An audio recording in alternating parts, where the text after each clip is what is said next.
Again, this is your homework question. See, in this you need to calculate voltage V naught. They didn't mention in which method is where you need to do by mesh or nodal. But for this kind of questions, see, we can use the mesh analysis.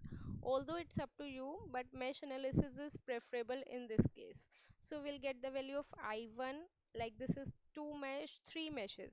So we are having three meshes and one with a dependent source.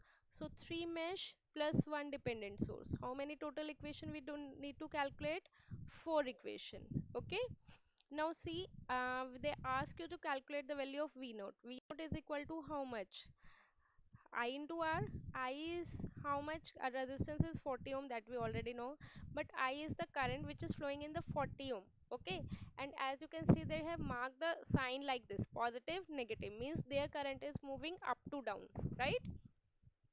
So if their current is moving up to down, so I1 is positive according to that, and I2 would be negative. So V naught is equal to I1 minus I2. Okay.